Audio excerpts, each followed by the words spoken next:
Okay.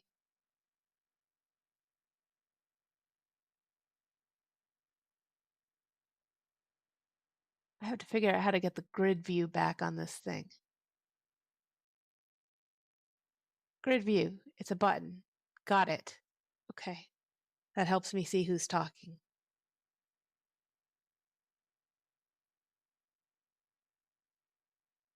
Welcome, Majid.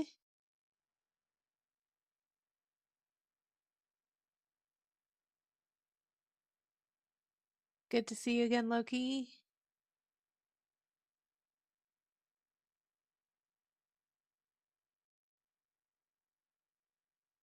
We'll just give some folks a minute to join, and then we'll get started. We usually start about 5 after the hour because notifications go out all over to figure out people are like, oh, I can join the stream now.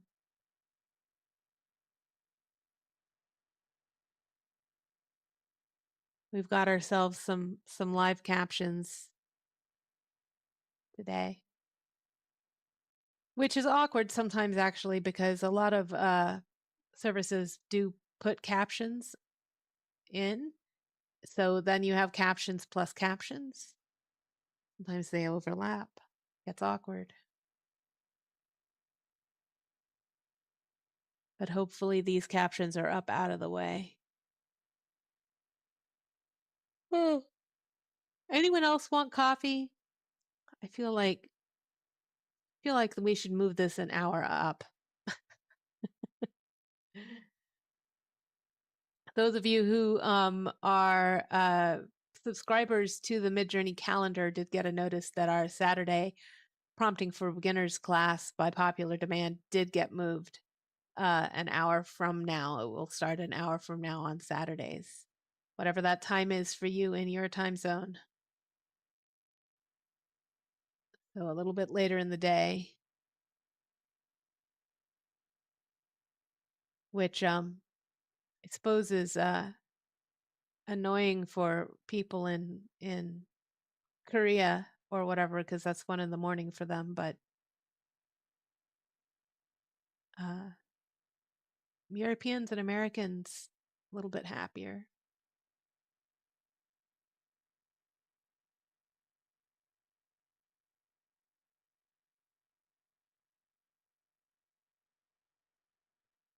So this is Promptcraft Live. Promptcraft Live is I call it a podcast-like event because often it's just a bunch of us talking. But although we do spend a lot of time talking, we also serve as the advanced class or advanced user group. Hey Zero, good to see you. Advanced user group. So when we hold this event, we're often pausing to make sure or to encourage people to bring their projects or questions forward. Or if there are newer users who are joining to see if they can learn some more advanced techniques or something, like they've always wondered how text is done or something that we don't cover in the Prompting for Beginners class, then this is a great place to surface those questions or problems. So I definitely want to encourage Hawk and Zero and Prompter and Loki and anyone else who has some questions about more advanced Midjourney workflows or processes or techniques or strategies or things you're trying to accomplish. That means using the editor, using layers, using Remix. Trying to get text is a very common one. In video, trying to get a motionless camera is a common one. Any of these things, welcome, I Got Soul. Hey, Stu. Any of these things are this is a great time to bring up those advanced questions and those advanced projects and problems. Without any of those, then we tend to drift into sort of, uh, I don't know, a little bit more cerebral or intellectual um, reflections about AI art in general, about Midjourney, about art. Um, you the hawk asks, without interrupting, how will you know when to ask you? Um, and the answer is with interrupting. You will ask me. Or you can just put a Q in the chat if you want, and I'll see that. A Q for question, that sort of thing. Or you can just type it into the chat like you just did just now, Hawk, and I'll see it. Oh, well, then in about 1 minute, we will open with Hawk's questions. Just giving folks some time to join, and then we'll start with that. Excellent. In which case, I am going to put Midjourney front and center and put that book away.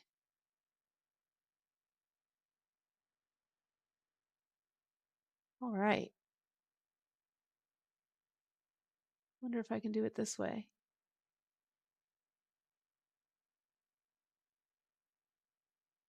Hold on.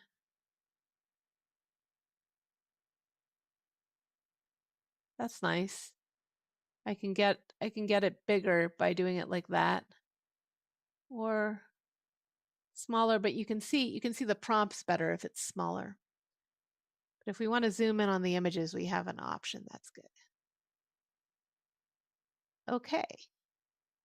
Well, then we'll get started with Promptcraft Live. Again, this is an interactive podcast-like event. It's usually us chit-chatting about AI art or Midjourney itself, and its position sometimes in the art world. And the other thing we do in this event, very important, is that this event is the advanced users group. It's the advanced help or support. It's the advanced um, learning event.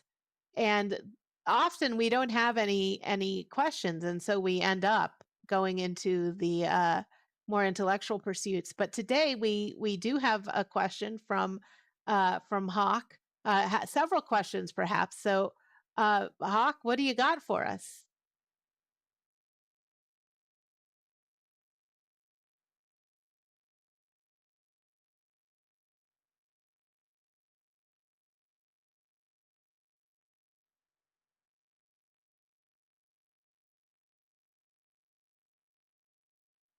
Aha.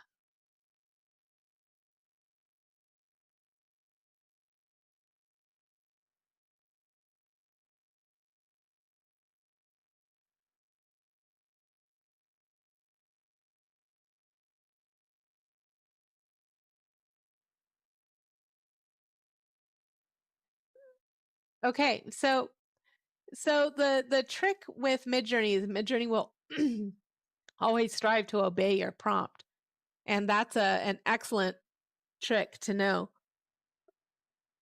because what it means is you can start realizing, well, if Midjourney is going to strive to obey this prompt, then and the feet are missing off of my picture, then if I mention the feet in the prompt, what will happen? Midjourney will strive to obey the prompt and must include the feet. How will Midjourney include the feet? Midjourney is going to be forced to pull the camera back and show the whole person. If their hair is or head is being cut off, well, mention their hair or head or forehead or eyebrows or a smile. Their face will have to be in the picture. Midjourney will contrive to frame the picture so that that face is in it.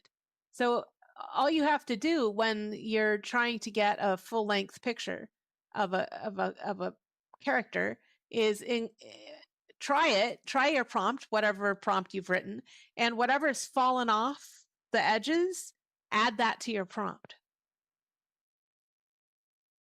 Yeah. So do you want us to do you have a prompt of that you want to paste in, and we can show you how that works?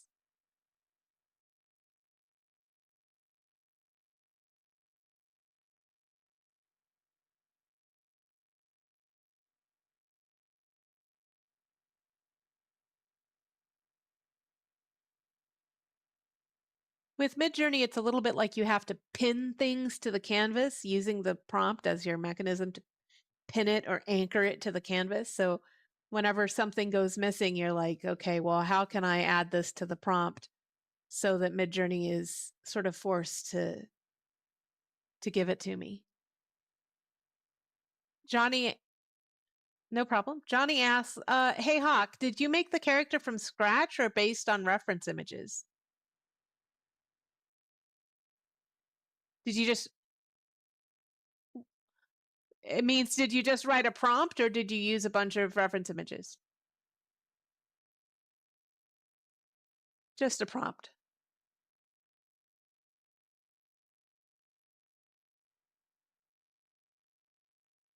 Yeah, let's do it.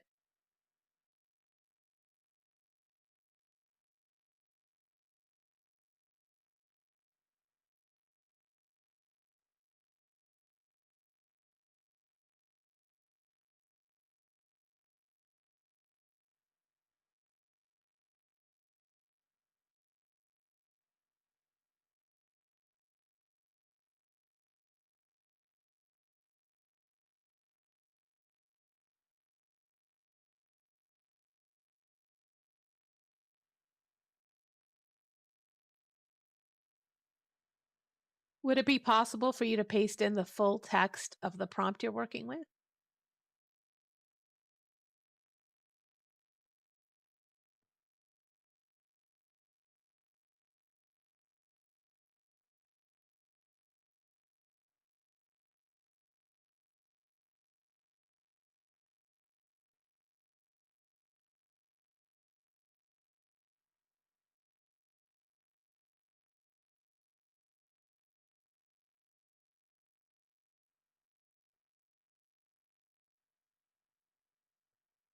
I need the text prompt.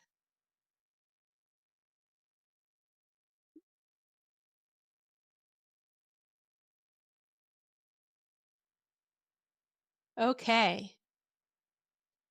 Um, all right. So,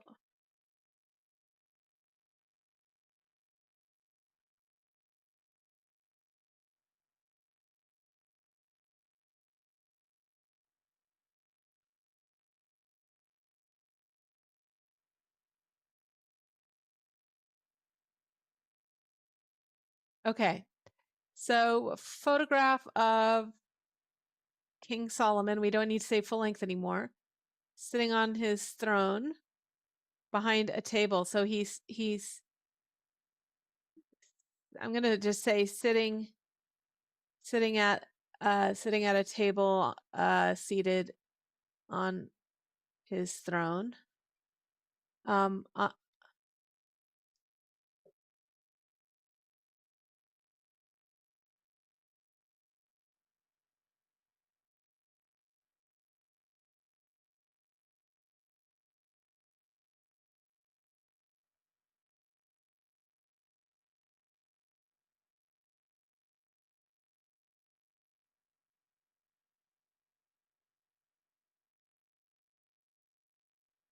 yeah, you just need to include, in this case, you want the whole room, right? So you might include lanterns hanging from the ceiling or you know.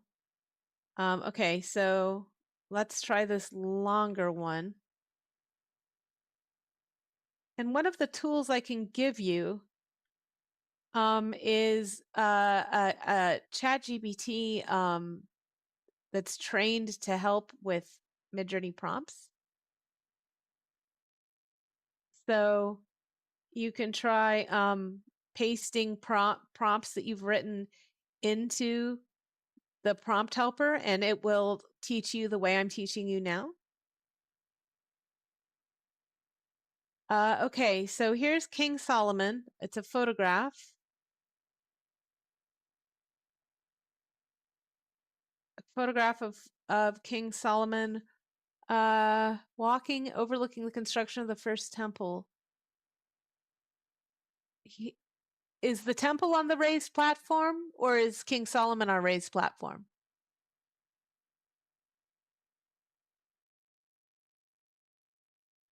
No, I'm just wondering so I can make it clear to Midjourney.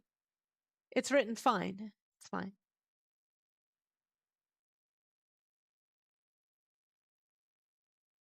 Okay.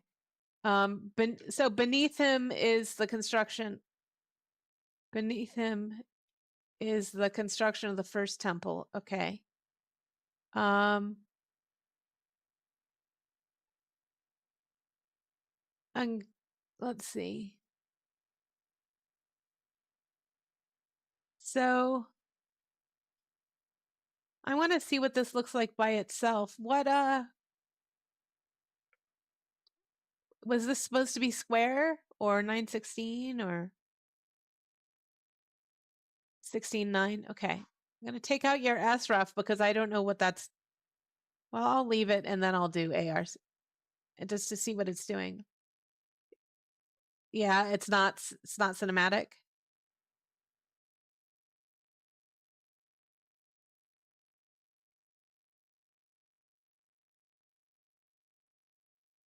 Ah, okay.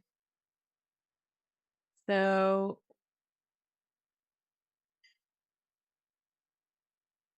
oh yeah, look at that. Okay, so we're gonna ditch the sref for now. That's okay. You pick up stuff and yeah.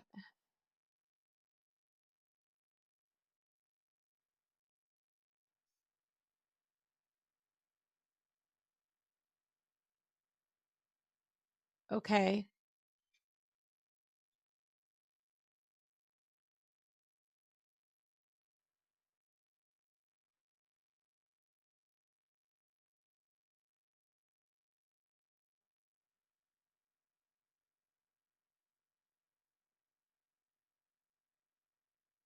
Trying to get it by itself.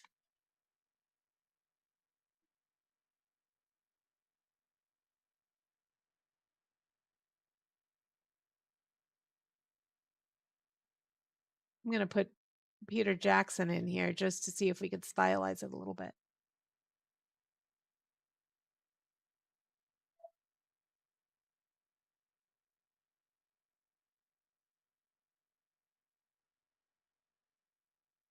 There we go. Oh, hey, look at that one.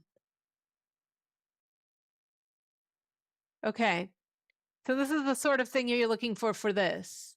But you want, yeah, it does. It does. And are you thinking that you want this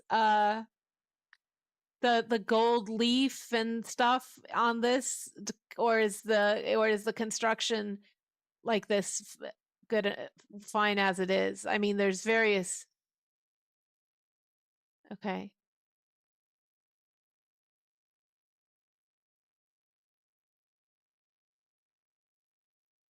Uh-huh. Yeah, yeah, yeah. So let me give you this prompt for you to start with, and then you can start playing with that one. And remember, things that are off camera, bring them into the frame by mentioning them in the prompt. So if you want the camera to pull back, you might mention rafters in his throne room. If you want the camera to pull back, you might mention, um, you know, well, I mean, if he's sitting at a throne, you might not see his feet, but you can definitely, say, a photograph of a massive throne room with wooden rafters and torches on the walls, sort of thing. And that will, of course, pull the camera back.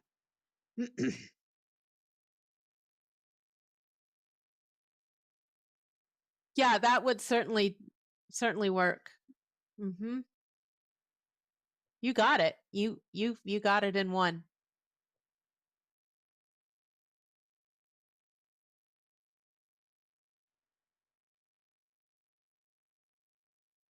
That that same guy. Okay.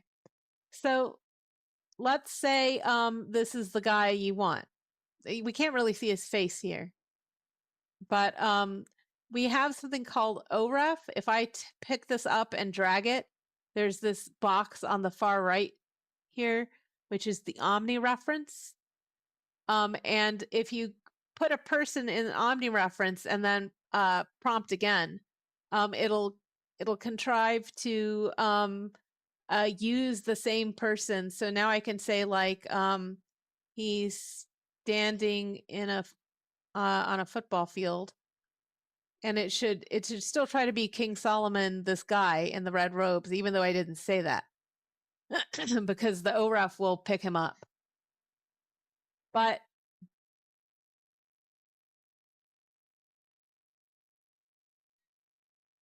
it is necessarily what he's wearing. It's the whole character. Unless your prompt is more powerful than OREF. So the OREF will take everything unless you say otherwise. So if I wanted to say he's standing on a football field wearing jeans and a t-shirt, then it will keep his face but put him in jeans and a t-shirt. Wearing jeans and a t-shirt.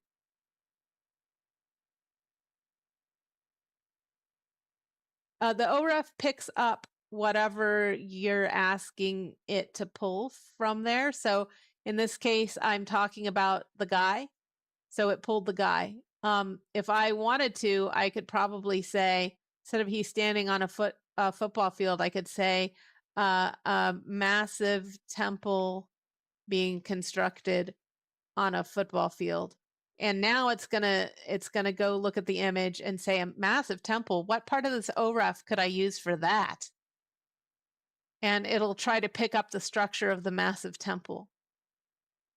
So we call that pull and pin prompting. You're saying, what am I going to pull from the picture, and I'm going to pin it to the canvas. I think the word temple was stronger than it doesn't know it didn't recognize what's in this picture.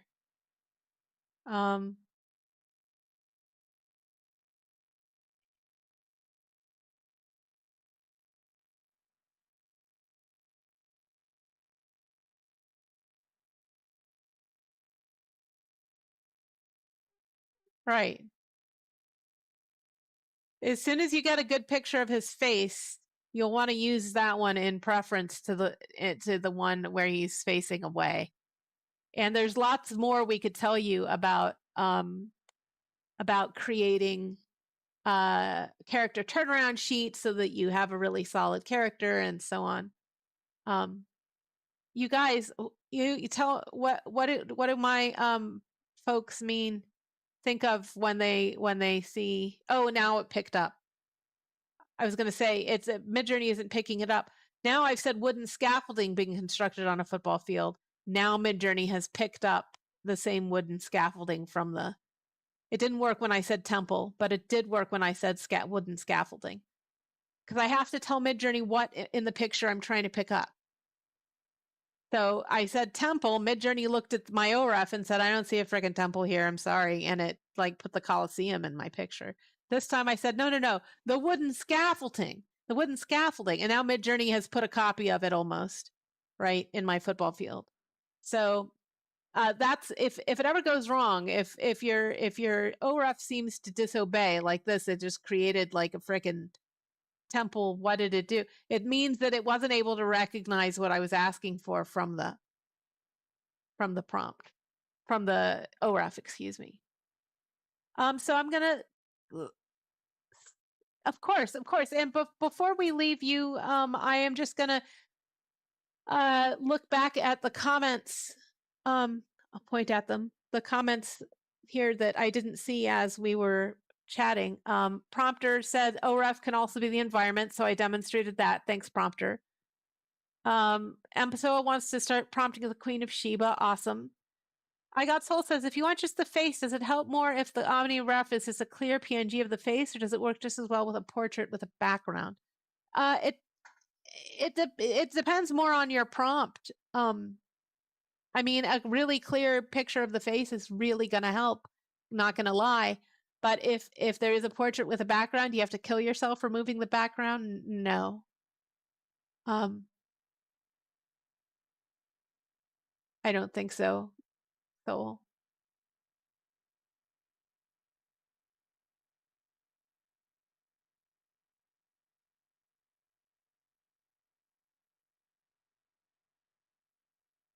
Really, prompter. I'm so really surprised to hear that.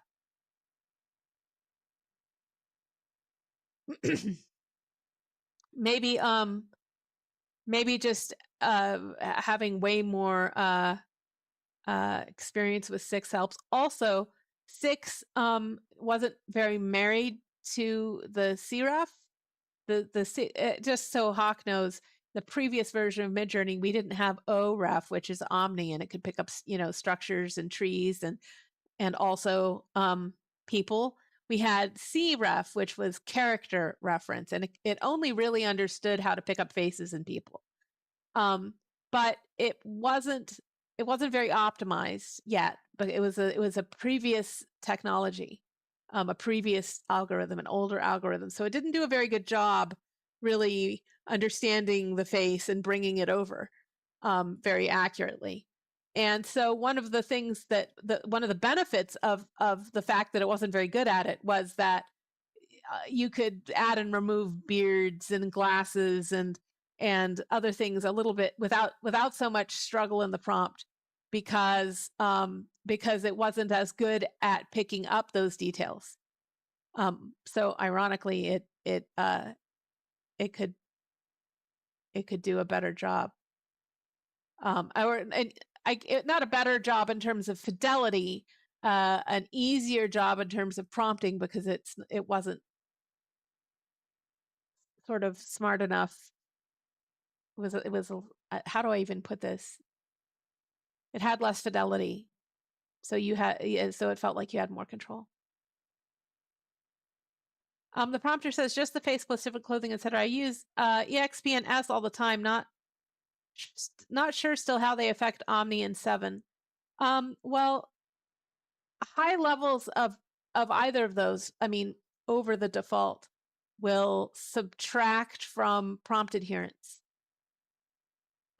Whether it affects the face, I can't imagine that you can have EXP in there and keep fidelity to the face, because EXP is experimental. It's explorative.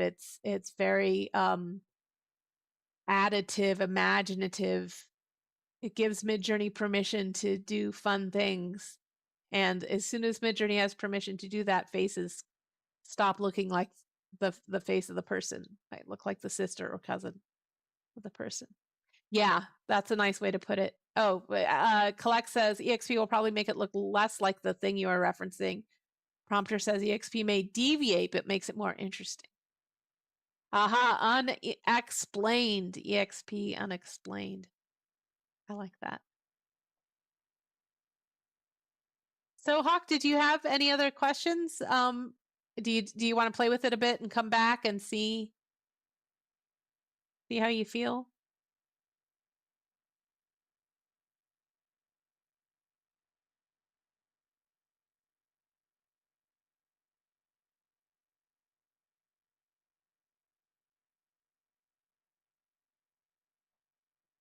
How do developers clean and sort all your new data sets before training 7.1 or V8 models? What techniques or algorithms do they use for cleaning this new data set? I don't actually know specifically what they're doing there, Spirit Power. I have to turn off this eye contact thing. There we go. I have not heard that a brand new data set is confirmed for V8. They are using techniques or algorithms for cleaning the data set. You are correct about that. But I can't characterize them for you. Je ne sais pas. We only know that it happens.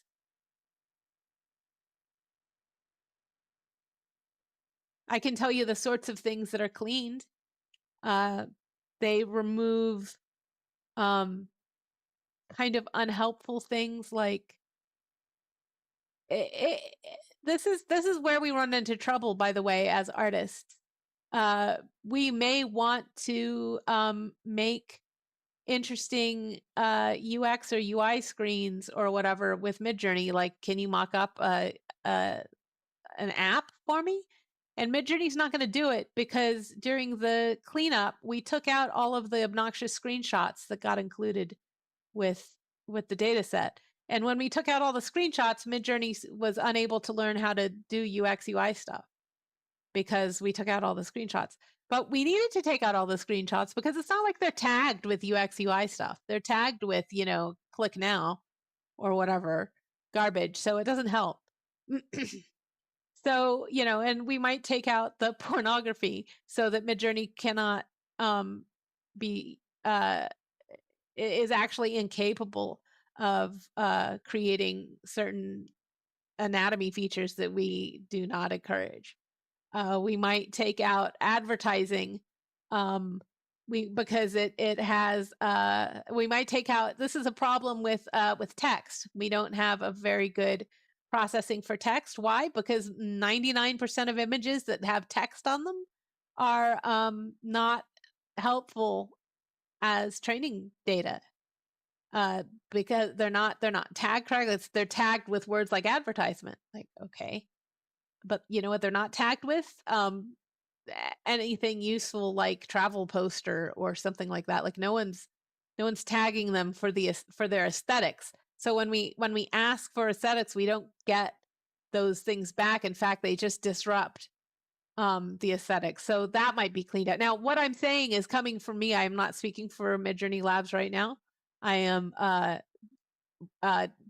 extrapolating from what we've heard and what I know of the sorts of things that Midjourney developers might be removing from a data set.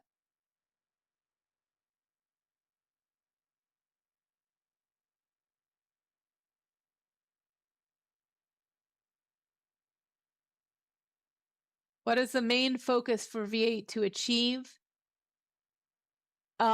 Usually, I mean, first of all, Midjourney is always asking users what they want, and what we hear most often is stuff about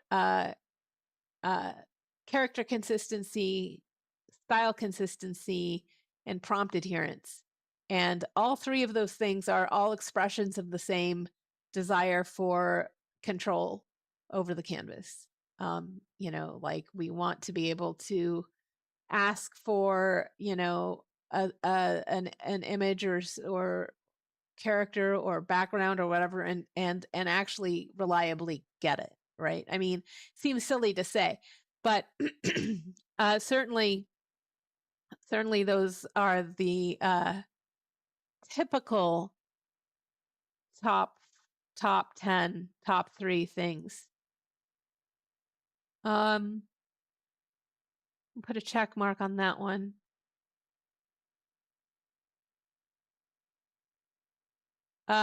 Yes, Spirit Power said the same thing I did, looks like. Excuse me. Yeah, they look nice, don't they?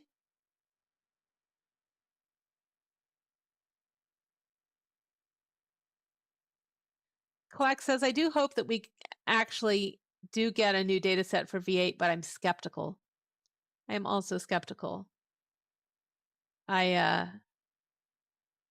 Excuse me, I'm skeptical on a number of levels. I'm skeptical about I'm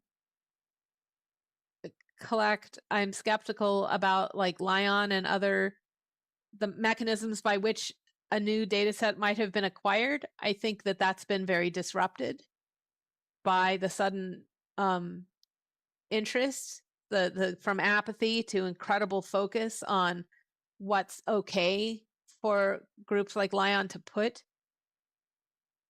in the data set. So I'm super interested to learn aha. Well, that would be, David did mention something about investing in their own capabilities for gathering data. That would get around the concerns that I have. It is very vague.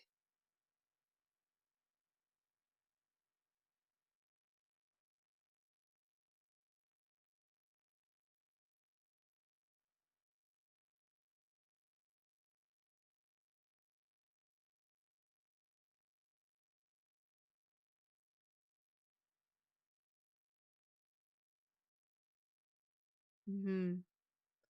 Um, well, the first thing I'd look at is the prompt. So you'd have to show me the text of the prompt that produced the plastic skin.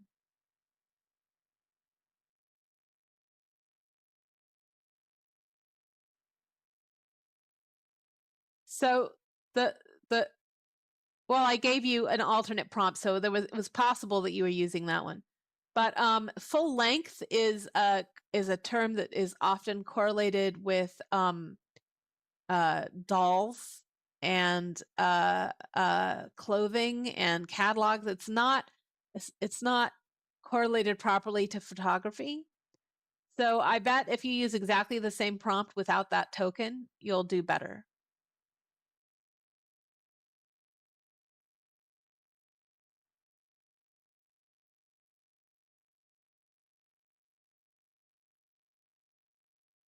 It's probably the term full length.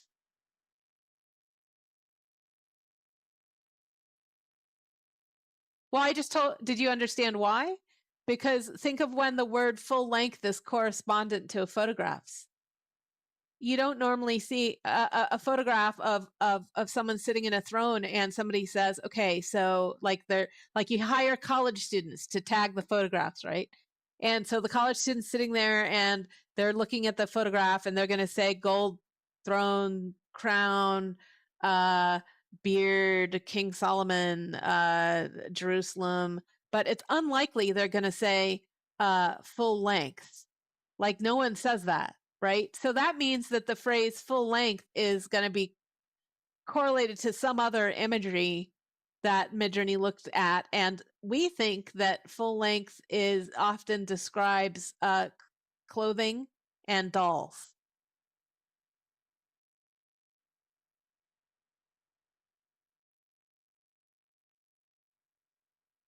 Why send me a DM? Okay.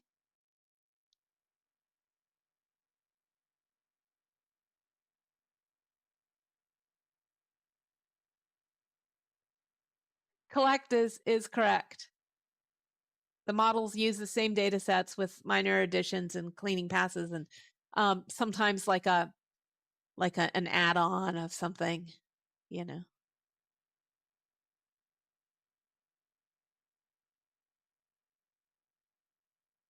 Johnny is correct. The models themselves are built so differently that the same data becomes the same math is rendered differently. –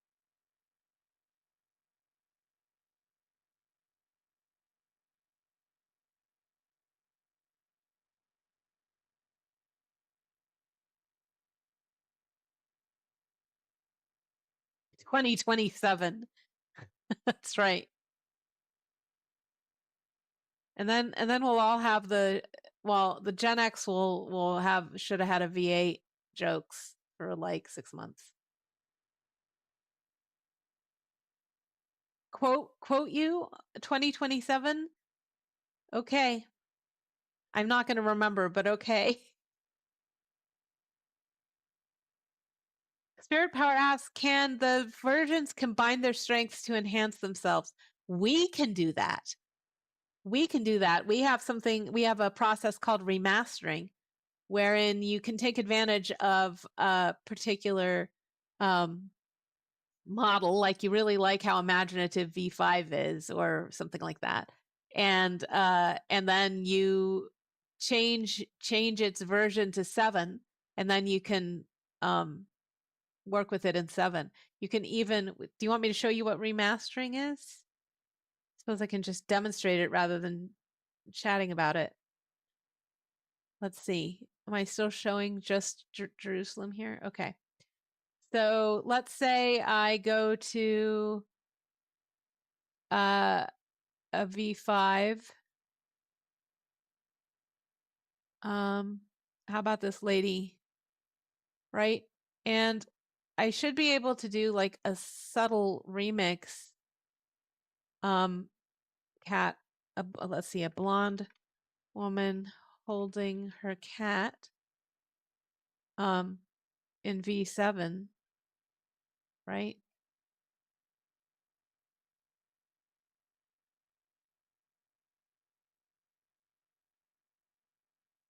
If I really wanted to do it, I would also put it in as the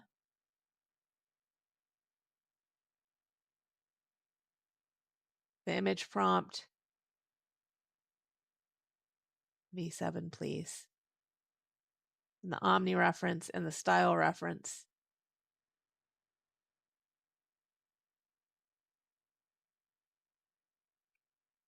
Woman with white, I don't know, titanium hair holds her white kitten. And in this way, we can bring the same sort of imagery up.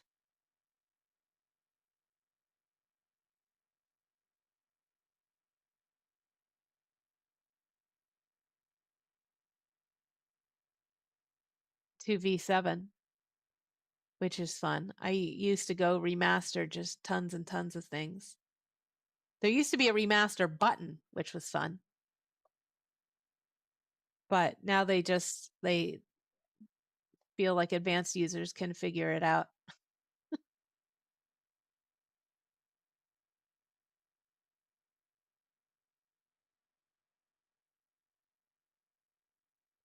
That might be true. Collect.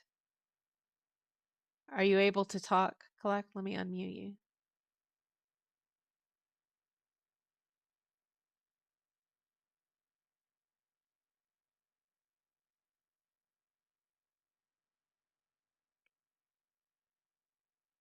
Hooray. So now I've got my V5. What the heck? He has a hernia.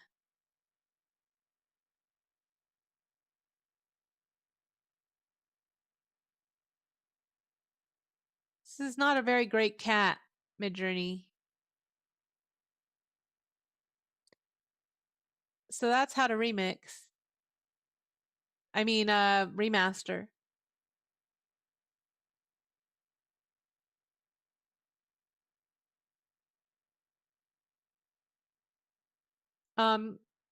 Okay, so Collect says, I think they overcorrected from 6.1 remix. So if I remember correctly, the 6.1 remix, help me remember what was wrong with it. I either did too much or too little. Like, oh, it's too little. It did too little. It was very subtle. It was very subtle. And it did almost nothing. So if you wanted to do changes, it was very cool as a tool because you could increment very, very slowly toward your new image. Which if you are a sort of a power user, those little tiny increments of change were kind of helpful because you could sit there and say, all right, I'm gonna do this 8 times in order to get exactly the precision change that I want in my image. Whereas a lot of users that aren't into such fine control, such fine tuning, would remix and say it didn't do anything. And so in 7, because they'll only do it once and then they'll go, doesn't work. We have a lot of users that do things one time and then just Midjourney sucks. And so in 7, they, when they were testing internally, they were testing remix with us. We people were like, now finally we can see the change. Yes, that's the level of remix we want, where we can see the change. And yeah, so we lost that fine tune of the earlier remix. But it does save minutes, Collect, for people who are just looking. What does David say? Looking to see their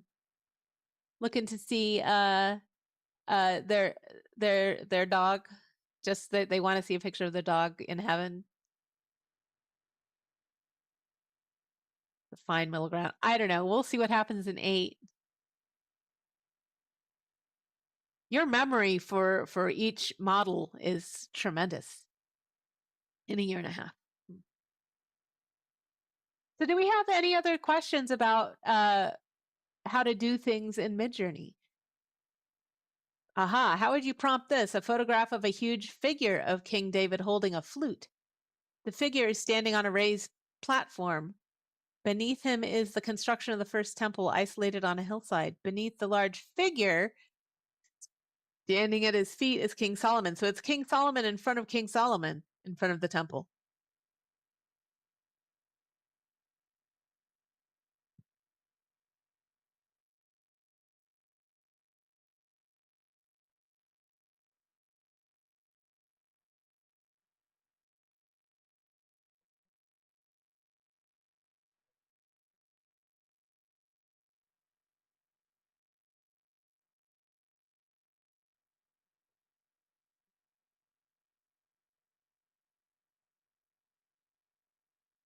Okay, Hawk, hit me again. Ask me one more time.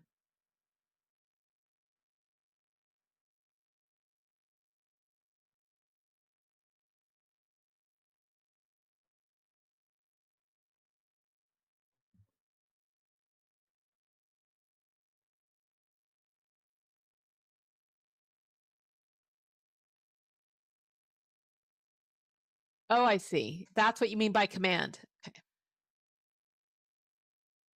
But the words, you're saying if the prompt length it gets long and you have a detail at the end of the prompt, will it it's not a little bit weaker, a little bit.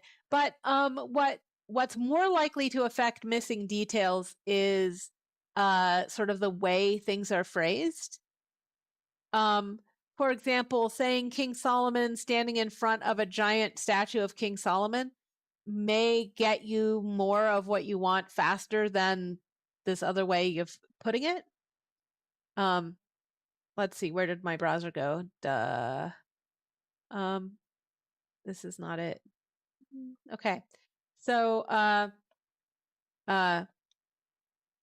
King Solomon stands in front of a massive statue of King Solomon. Oh, sorry. Are you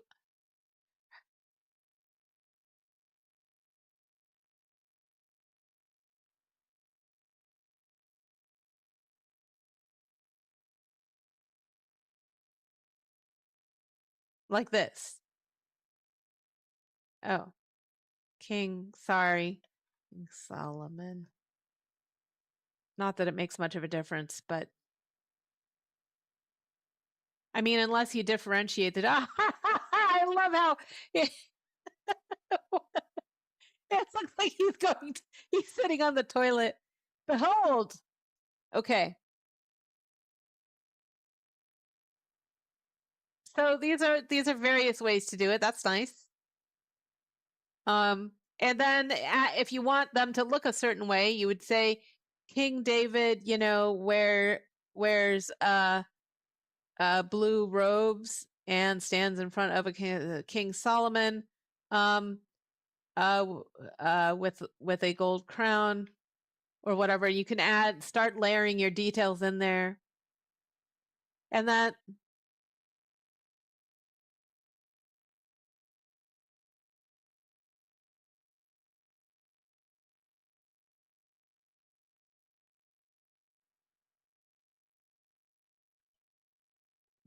but you can't templatize prompts.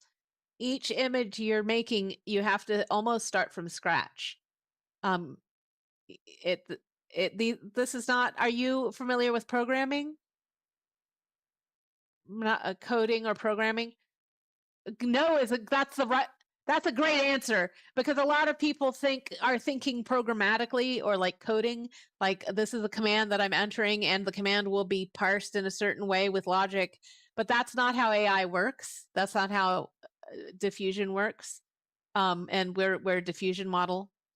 So you don't it's good to you can see me adding details to a prompt when I land on it. I can see that this one works, right? Clearly this works. There he is standing in front of his. So now I'm starting to layer in my details. Now he's wearing blue robes or whatever that I want to add. Or actually what you wanted was Was the statue, was David or Solomon the statue on the raised platform?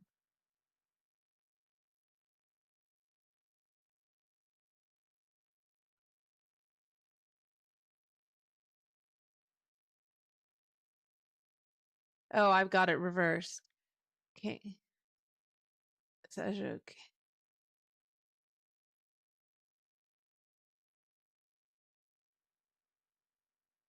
I wonder if Midjourney will let me say flautist. And the reason why I'm doing that is if you can just add an adjective to a subject, it's often very helpful. Oh, look, there he is carrying his massive flute. Flautist worked okay.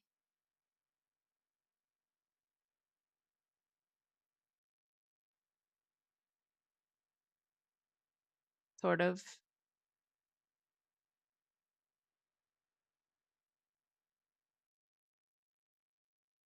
Of course I have. Yeah, I know. Yeah.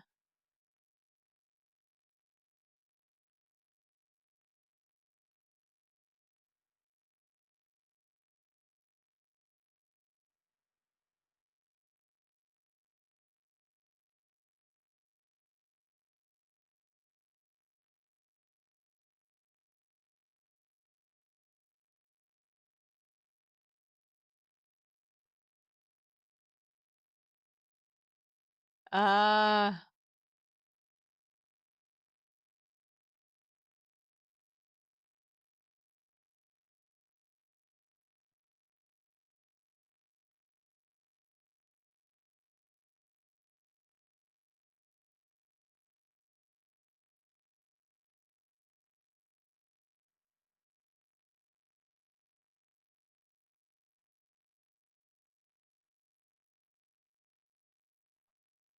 I think so too.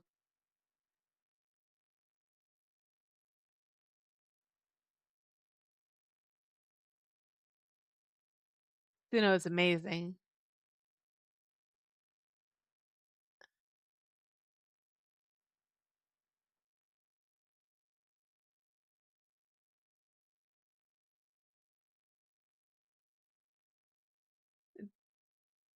The ones that you see on my screen share here, oh, which is all messed up.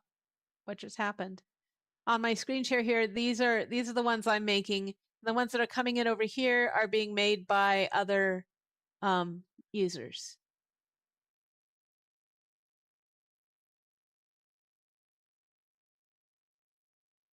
Yeah. So I want to add cinematic still shot directed by Peter Jackson again, because I personally just like how that. Yeah, it just has a nice. Sometimes it has a nice touch. I think massive is getting too big. I'm gonna try large. I mean, because that's pretty massive. That's like planetary.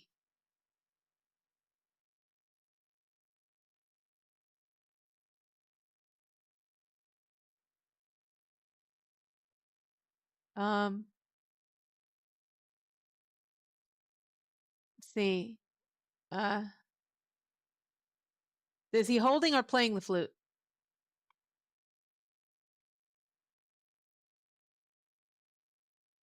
I'm glad you're feeling so loose about it, because Midjourney is going to do whatever it wants. See, it's uh, a biblical king with a beard. I'm trying to replace, if I say he has a beard, he won't play the flute. Because I don't want the person playing the flute, I want the statue playing the flute. Biblical king, let's see, holding a book. Drop the flute, young man. Drop it. Give the flute to the statue. Now he's got a book and a flute. You know, Midjourney. Okay, there, this one works. But the flute is the flute is metal. And this is rude. And those are both statues. Yeah, there's tricks to this. There's tricks to this to make this work, and it would be quite a project to make it work. We'd have to say, there are two characters standing on the raised platform in Jerusalem. The first character is a biblical king holding a book wearing blue robes. The second character is a stone statue of King David holding a flute. That might work.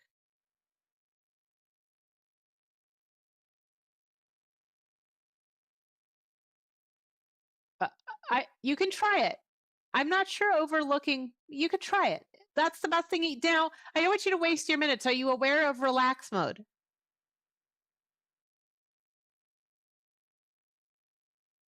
Right.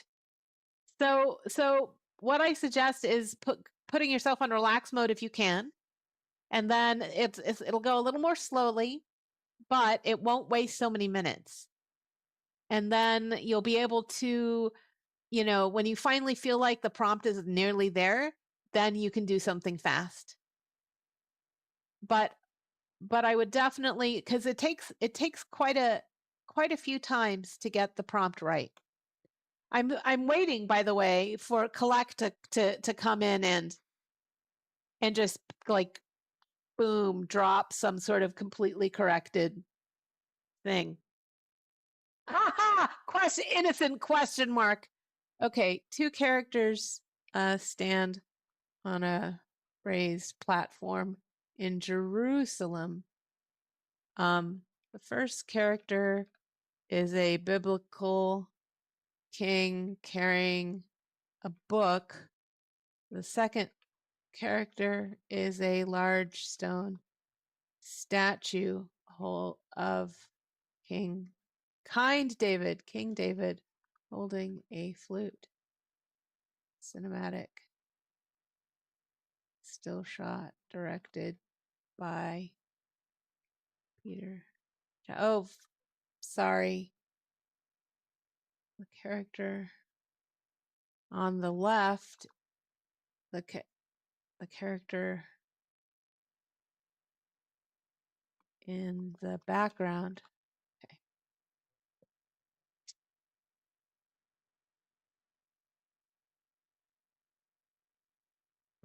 I do know that. Of course I know that. Okay. All right.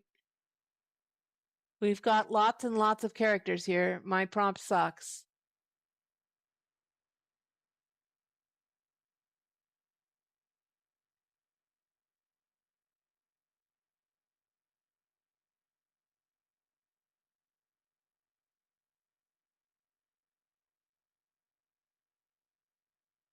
Yeah? Okay.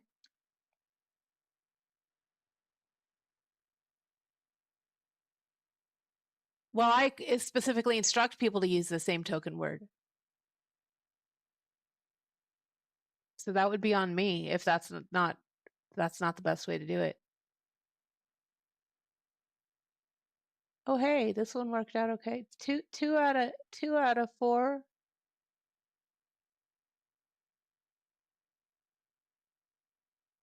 That's a nice one.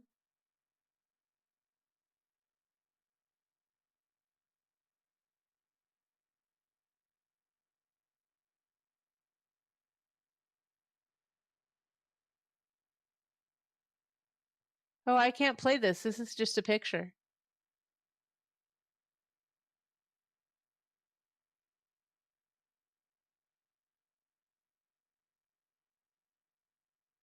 And that does remind me that I've been doing this the whole time with the wrong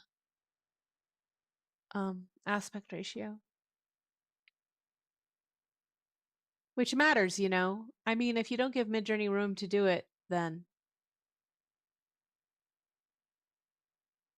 Oh no, Stu, definitely hit us with Kenny G. Let's mix Jethro Tull and Kenny G.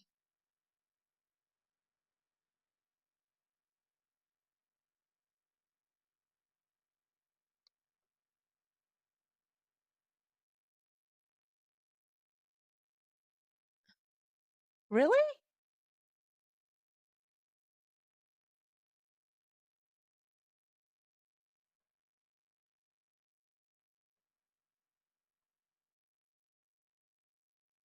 A lot of people here know who Jethro Tull is.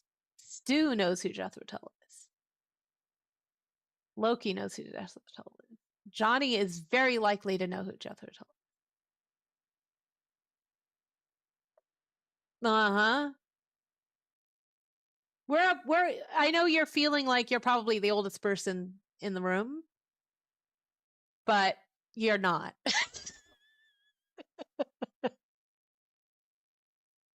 You think it's a bunch of kids here, right? But the kids don't come to these events.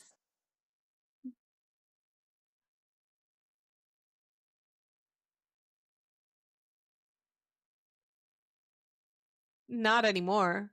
Well, probably never, but more mainstream back in the day. Now I currently have velvet green stuck in my head now. Because that's the one I think of every time I think of um Jethro Tull. I know.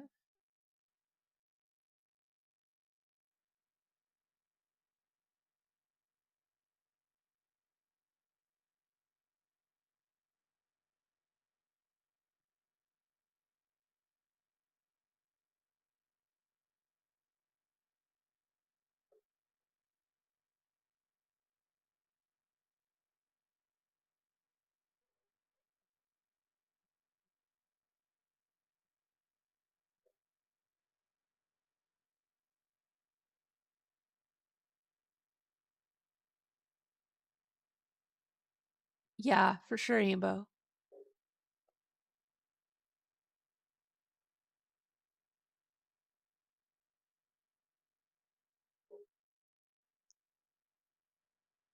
Yay!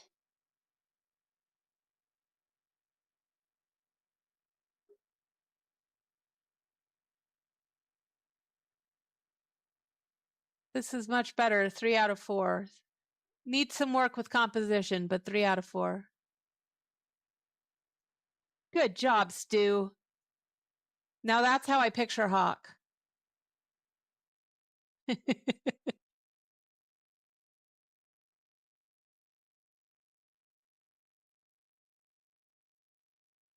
Oops, something went wrong. Let's try this. Oh, I'm in Creator Studio. You can't give me your studio link. You have to give me your published link.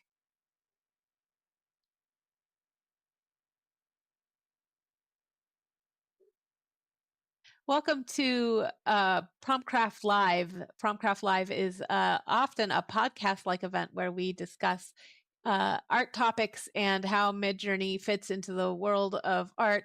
But Midjourney Promptcraft Live also serves as our advanced class or advanced users group. And so what we're doing right now is answering some questions from user Hawk, who is embarking upon quite a ambitious project to create dozens of music videos that are in the same style and have consistent characters across them.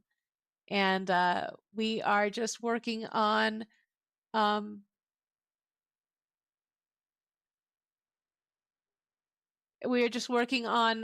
trying to prompt the two figures, the statue and the sun.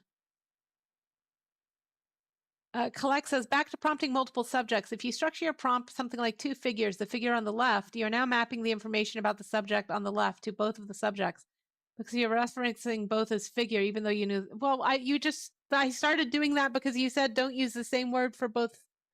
Gosh darn it, I'm trying to listen to you. Okay, the figure on the right is a. Okay, fix me.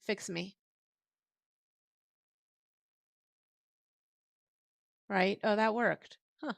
Mhm.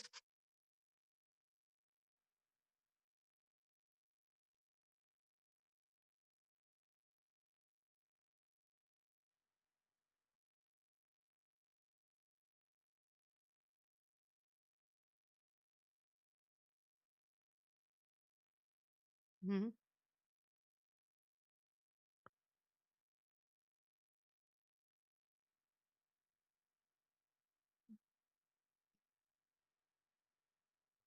So no, say it again.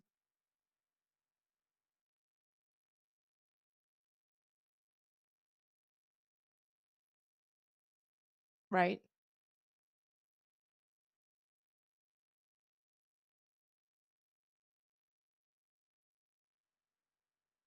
But it works. Oh.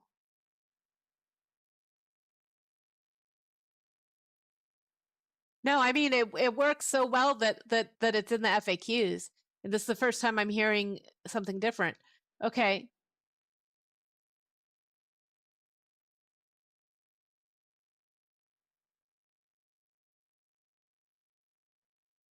Okay. So if I say two figures stand on the left is uh Bruce and on the right, okay. A man on the left is carrying a book or carries a book. That's what you're suggesting. And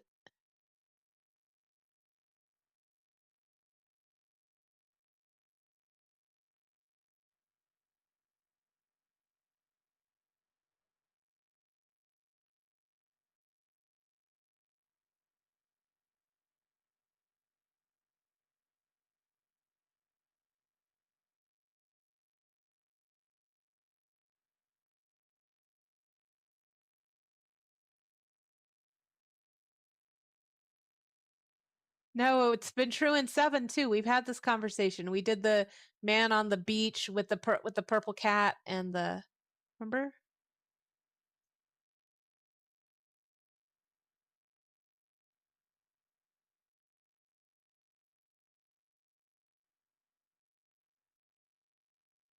Oh, I see. You just broke it open for me. I know what you're saying now. Okay. Um because these are both man-shaped, Midjourney is not able to condition them to be separate figures. So the figure on the left is a king carrying a book. The figure on the right is a large stone statue of holding a flute. Now there are no resemblances. You're and I know. I'm testing something. Okay. And so then if I just say on the left and on the right, it should clear up, not on the left, because they are both similarly shaped things.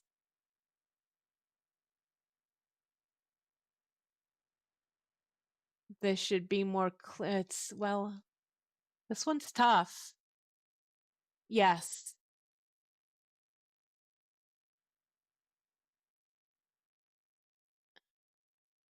Oh, I thought you meant the size of the image. Um, yeah, the size matters. If Midjourney is struggling to fit a large statue in, um, like I don't have to say, um, then and I let the statue be of a different size or of an unspecified size, Midjourney might have a better time deciding where to put it where it fits.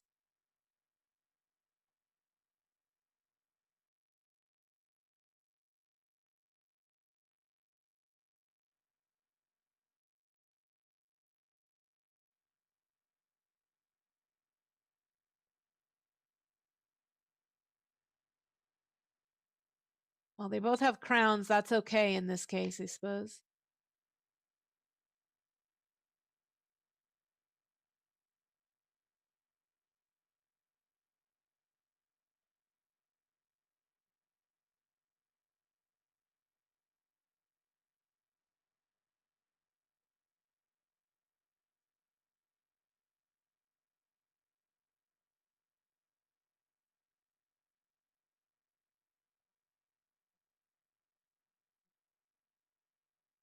One of the other things you can do is describe the relationship, and then Midjourney has another thing to use to keep them separated.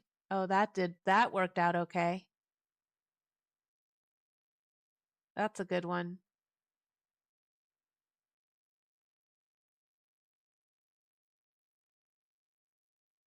Yeah, yeah, yeah.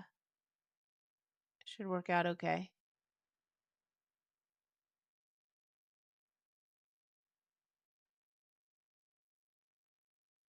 Yeah. Well, and I am still interested in collect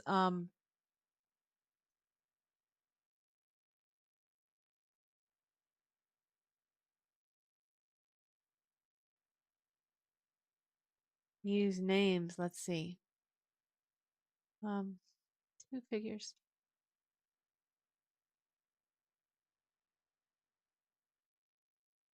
David and Solomon are on stand on a raise. Dave, David, it, David is a king carrying a book. Looks up at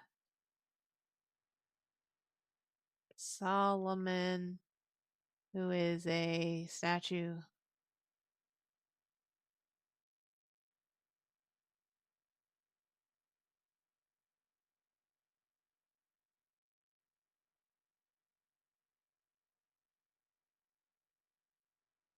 Well, that totally failed.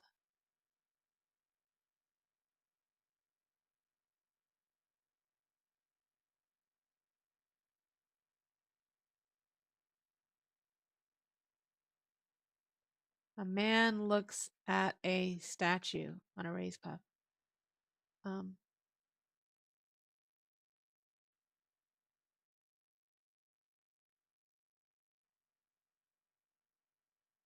I dimly remember your flower pot one.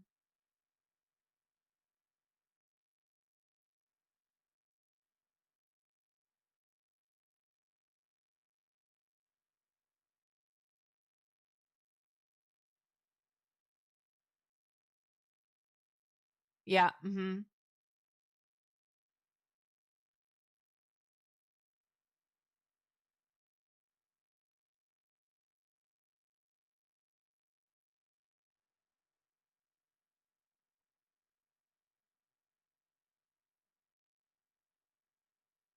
I really hope that 8 clears up the multiple characters shenanigans because we have to work way too hard to get, a couple of 2, 3 people in a composition.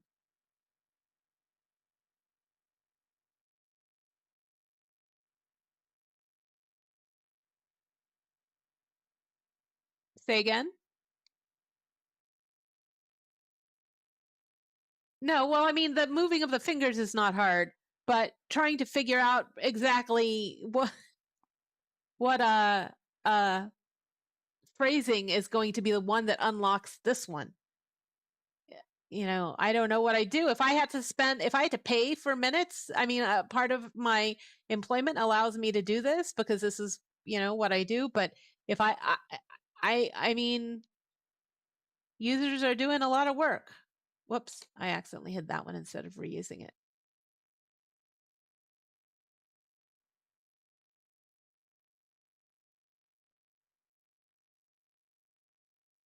Fantasy illustration, 6 different adventures hanging around wood and tail. On the left is Sleepy Old Wizard. I remember this one. I helped you with this one. On the middle left is Serious Human. And in the middle is Laugh Human Paladin. In the middle right, yeah. Okay, Abby, see you later. Mm-hmm, mm-hmm, mm-hmm.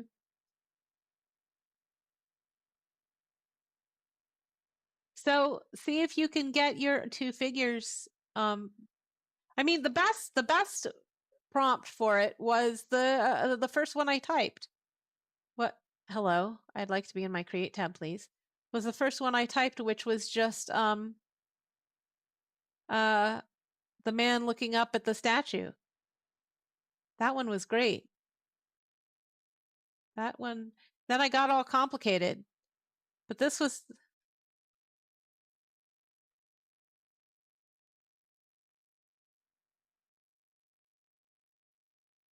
Yeah. I mean, I wanted the complicated version because I know that Hawk is interested in adding details to these folks. Like and but yeah, it broke down pretty quick when I started layering in extra stuff.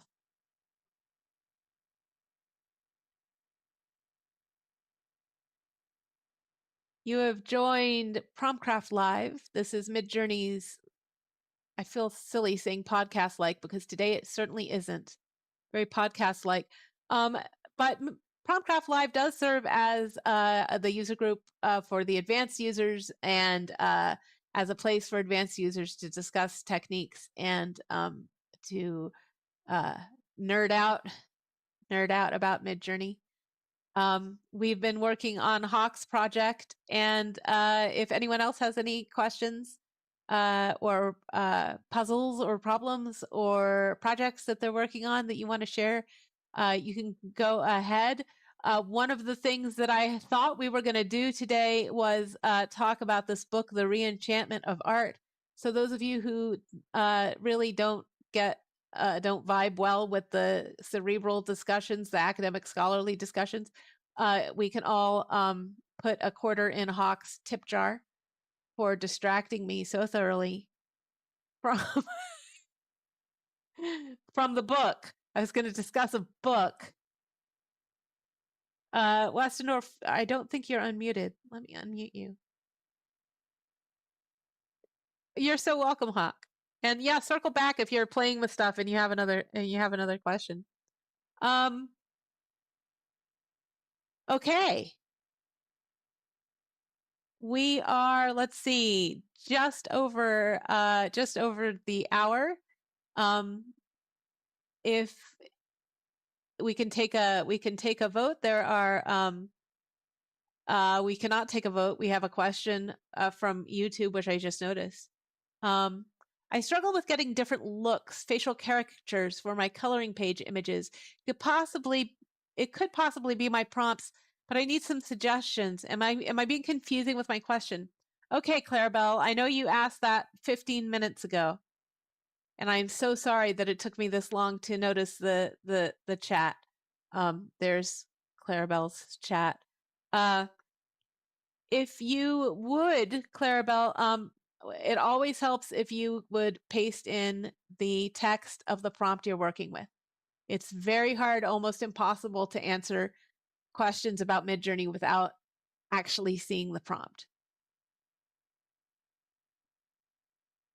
So I don't know if you're still there because it was 15 minutes ago that you asked that question. And I know that there's some lag, about 90 seconds between me asking and you hearing me because it's 2025 and the internet still has this much latency.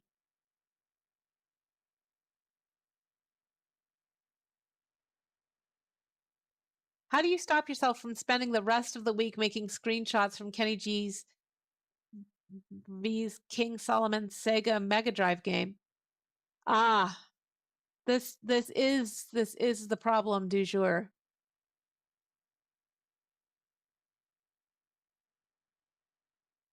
Amazing.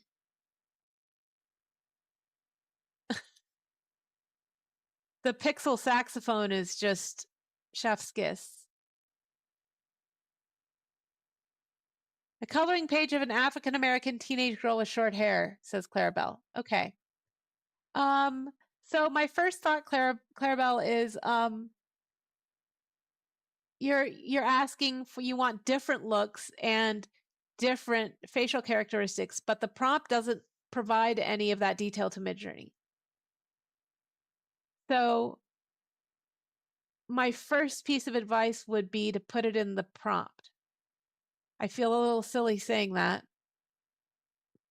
but if you want a coloring page of an African American teenage girl with different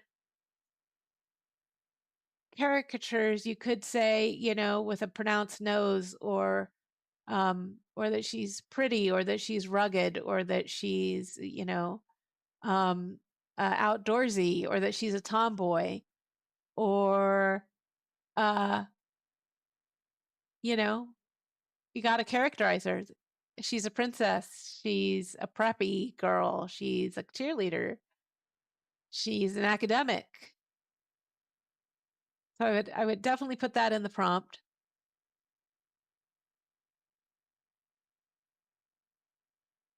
And I mean, are if you have examples of times where you have definitely gone to the trouble to put all those details in the prompt and it still didn't work, then we can talk about that.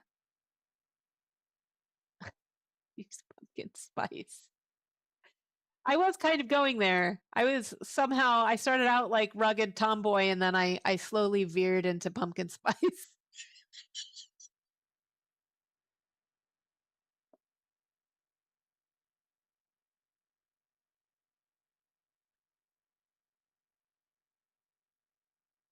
Lots of quiet people here today. How are we doing, Peter? Promptgram? How you doing, Mike? Marfin? Hey, Mary?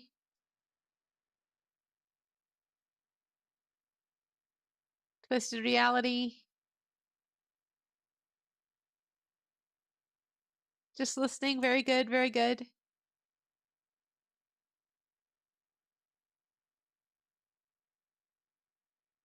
Okay, Clarabelle says, I understand that. It makes sense. Okay. Well, give that a try and circle back to us if you want. Let us know if you have any further thoughts on that. I see you. I'm trying to do like the emoji wave, but it's like incredibly awkward to do that in real life. But hi.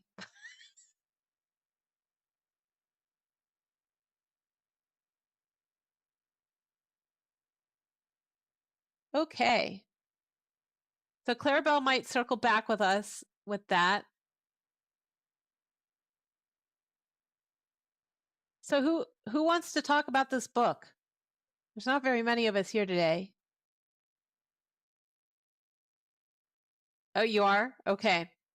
Well, so this book is called we talked about it's too bad Abby left, but we talked about the week before last about we talked about a book that said that using intermediary tools in art reduces the value of the art somehow. Oh, okay, Stu. And in this is the reenchantment of art. So this is a call for reenchantment. And I think this is, I'll talk a little bit more about that. But what I thought was pertinent about it for us is that we are reenchanted with art. I mean, how many of you were regular daily artist types before Midjourney? I was kind of not. I mean, I was creative. I produced stuff, but I didn't do a whole lot of art per se.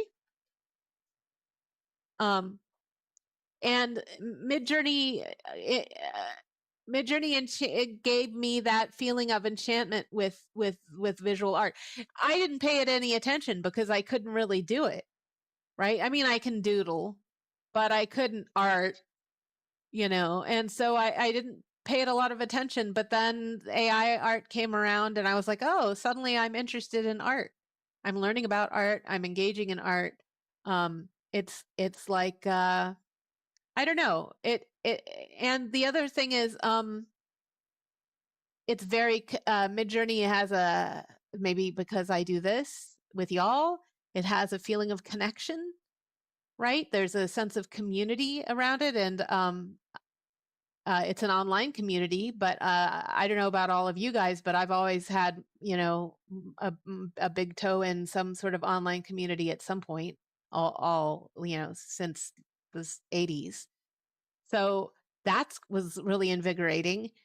And I also have encountered Midjourney at the same time I've encountered big instances of grief.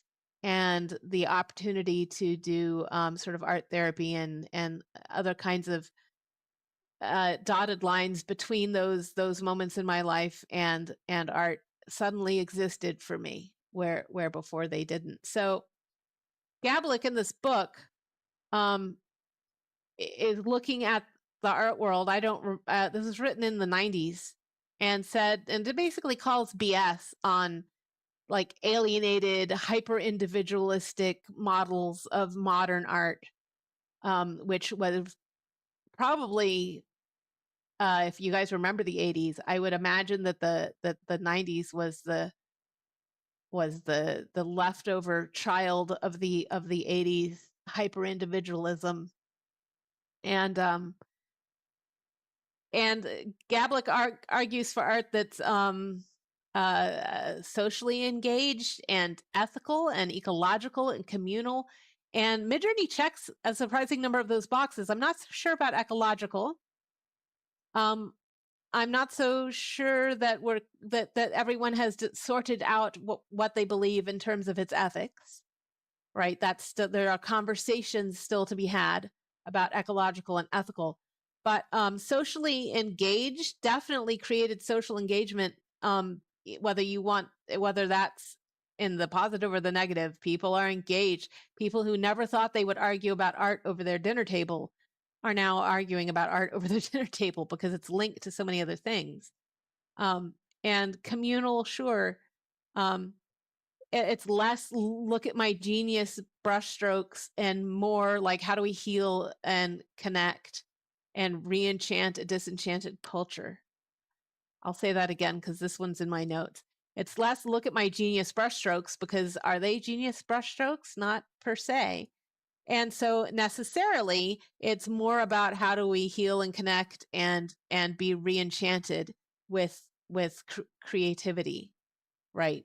It changes the dialogue you can have about the art. So the book was a critique of modernism and postmodernism. So okay, what is modern and postmodern art? That's art that's ironic or shock value or alienation. It's very clever. It's very clever. And it feels a lot of artists became experiences. Art became an experience, like in order you go in order to feel or be entertained or whatever. And like I don't know if you've been to any modern or postmodern art galleries, but it's a little bit like it's theme parkish in the miniature, because it's just a building, not an entire campus full of entertainments. But yeah, so to Gablick, re-enchantment means putting back meaning and ritual and myth and spirituality, not a spirituality the open kind, not religious. But what about art as connective tissue that links people, communities, and the environment? And that sort of talk to me like, oh, art should be connective tissue. I'm like, what does that even mean? Like before Midjourney, I would have just been like, okay, those are just words. You sound super fancy right now, but it doesn't mean anything. And now I think it means now when people say something can be create connection or link people or whatever, I actually think it might be fancy for gives people something to talk about. Like if we all saw Friends, show of hands who's seen Friends, the show Friends. Anyone besides me? Surely I'm not the only one here. Okay. See, a couple of people, we've all seen a couple episodes of Friends. That also, right, links people in communities, right? Because now we have this common ground. It's a common ground. I think it's fancy for common ground, right? Like, why would any of us ever connect with each other except for this thing that we have in common, which is Midjourney? I mean, many of you I've discovered we would, if we had some excuse to run into each other, we might become friends anyway. Um, right? But otherwise, this is it, right? For sure. This is it. This is it. So I think that's what people mean in the practical sense when they talk about, it builds communities and it links people and it's connective tissue and all these. I think it's just fancy for it creates common ground and people like to talk about stuff together. And that creates a sense of togetherness, which is for some reason I feel so woo-woo saying this, but it matters. Like we are more satisfied with our lives when we have not just family, which is this, not just ourselves, which is this, and family, which is this, and friends, which is this, but community, which is even larger, and then culture, which is even larger. And notice I skipped nation because I don't think that's healthy. It's not. I'm just going to skip straight to the globe. You know, and I think that there's something. This is well, oh, good. Well, collect. I don't know who my audience is necessarily. I think we're. I mean, what are you talking about? Sociology as a science? Are you talking about neuroscience when you say it's a well-known thing? Why not a little bit of both? Not sure that's fair. The reason, yeah, go ahead.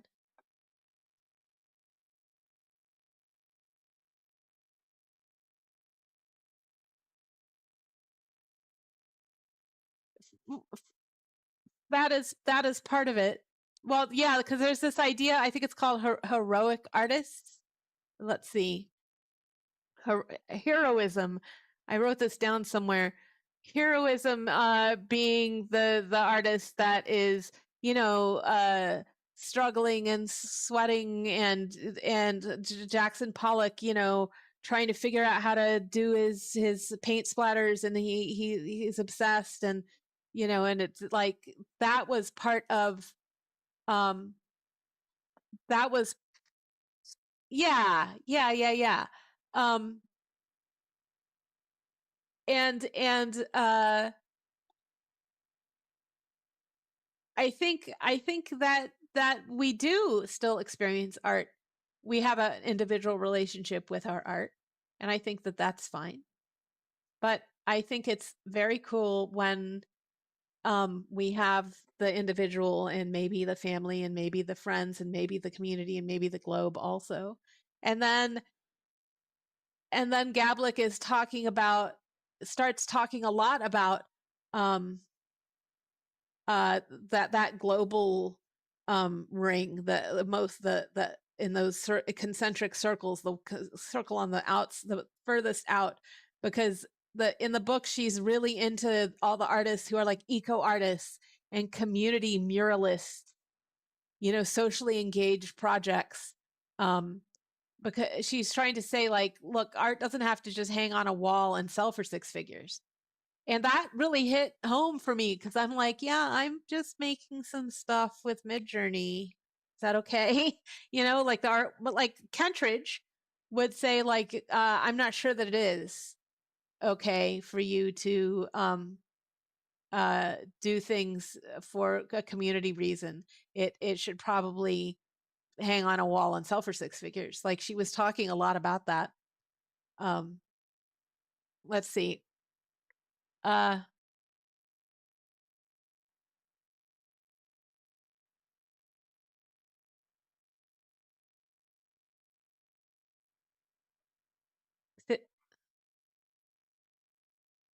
but it's not art. That was what Kentridge would say. Right, right. So I put the quotes of the back of the book here, which I thought were really interesting. Um, how art can become a major force in the urgently needed shift from a dominator to a partnership way of life. Sorry, I had to spend a lot of time debullshitting this book. because it's very, all about. I thought it was funny that she's mad at modern art for getting stuck in alienation and irony and cleverness for its own sake. But gosh, this book was written in a particular tone that only academics would understand. You know what I mean? Like it has that flavor to it. Um, so let's see.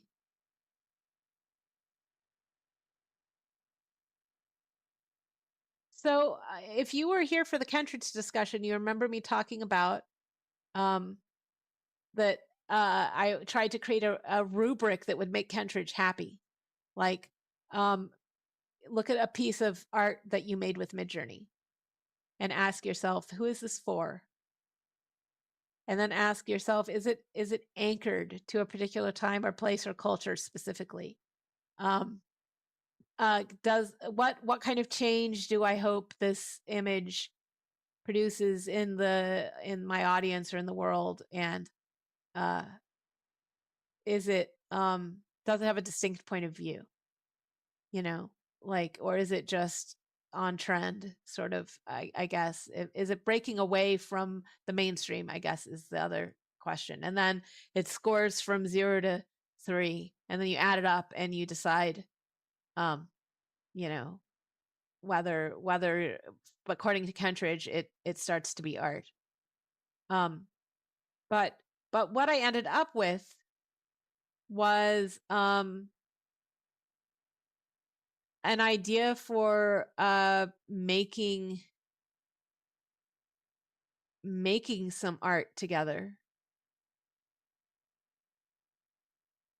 Like what if we use Midjourney and I said, oh, let me pause to see what Stu says.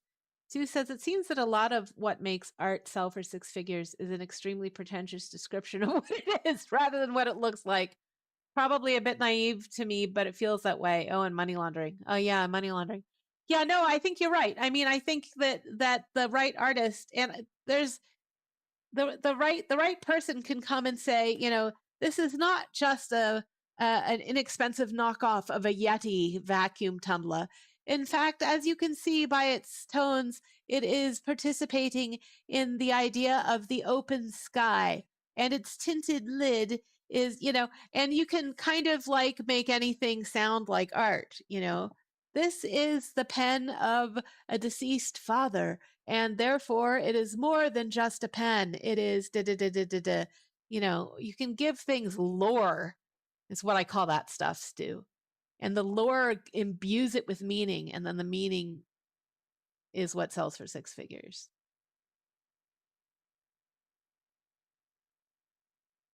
It's a system. Gallerists curate collectors as much as they do artists. Oh, for sure.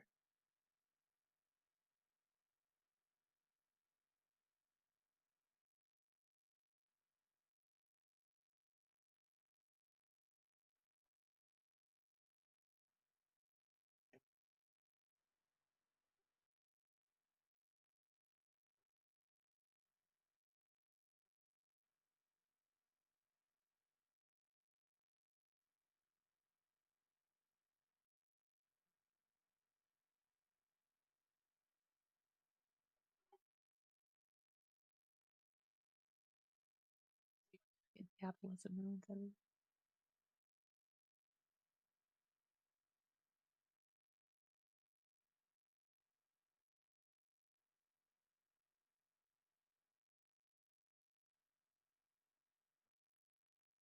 those make art.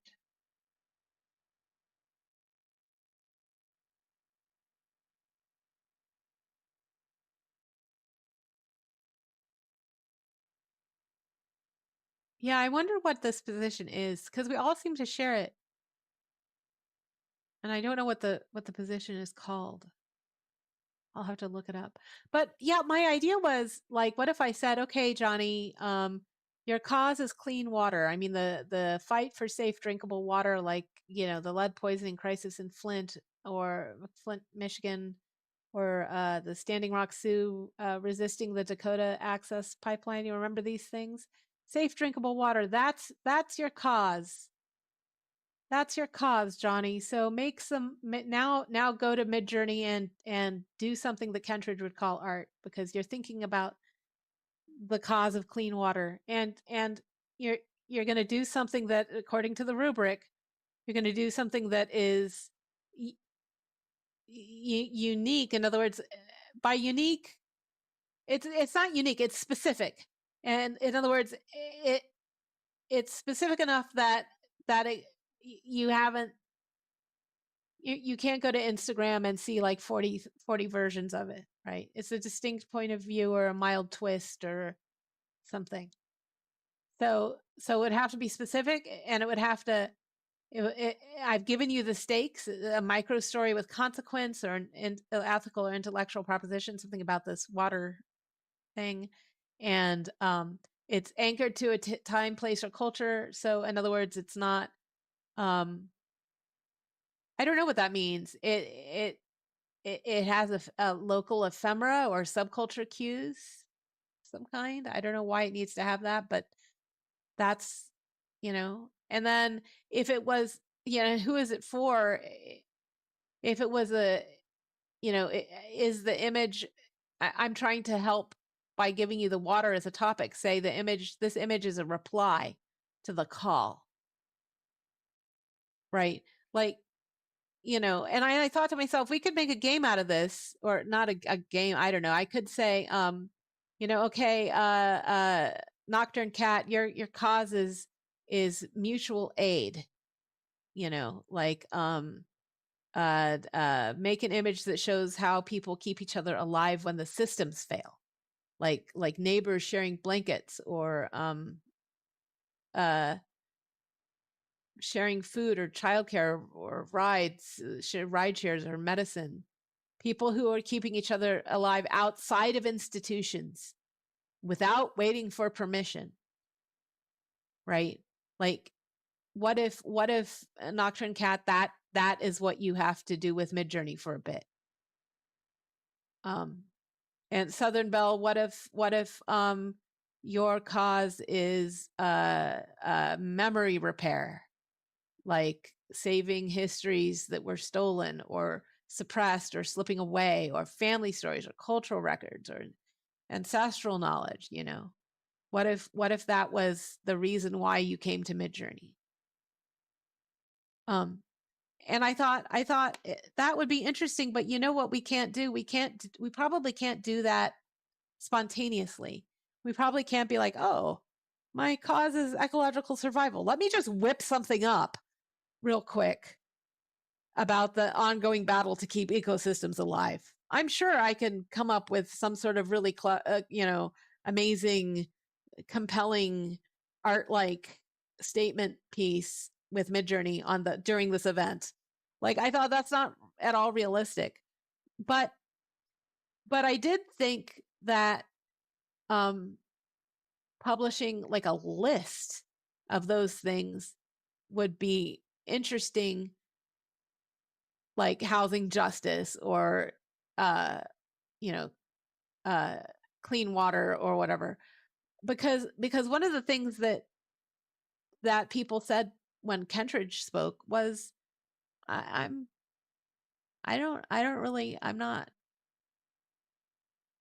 not doing anything with it. No one's seeing my pictures except me. At best, I'm just impressed with the technology and messing around. I was like, well, what if we gave a list?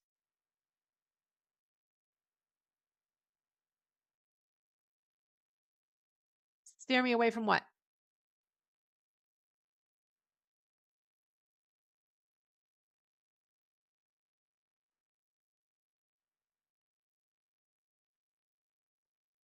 Well, I want us to be able to do both. Yeah. I want us to be able to like say, like, yeah, I can use Midjourney to talk about a cause, queer resilience, queer existence that refuses erasure.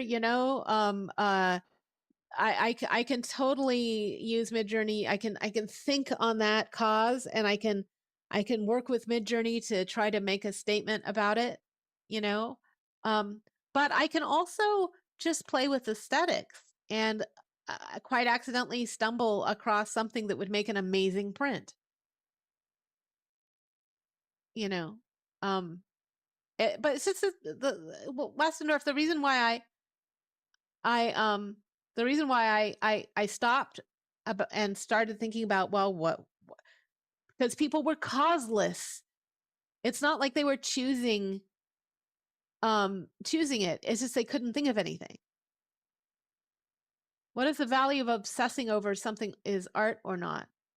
Um, there is no value to it unless you're someone who enjoys uh sort of exercises, thought experiments, intellectualizing. Um, and the outcome of intellectualizing is uh, whether you can uh, whether you refine your position on something which is actually very polarizing, which is Midjourney is very polarizing, and we don't normally look directly at that, but Kentridge certainly asked us to, and this this book and the other book we talked about were both just about that. Collect says, sure, but from that lens, these ideas that I have not heard firsthand are super weak. Kentridge's ideas? Yeah. Well, they weren't, I don't want to call them weak so much as they were very, they felt very boomer. They were very classic. They were classic ideas. They were very, what your art teacher might say and not what an artist might say. Like if we approach this from the perspective of just trying to classify art as an exercise. Well, that's why I've been reacting to Kentridge's position. I've reacted twice. She's come to us twice, and I've reacted twice. And she's not here to hear the reaction. She can't come again until November, but most of us were here for it, so I thought I would mention it. Oh, you missed Kentridge. She was pretty cool. I mean, it was really interesting actually to hear. I'm not that I necessarily aligned with her position, but it was a very well-defined position. And she was game. She was game to push back at us and what we normally say about Midjourney. She was intrepid, an intrepid speaker. Well, they're recorded if anyone is really interested in sitting through it. What I would suggest is don't sit through the recording, just point an AI at the recording and get a summary.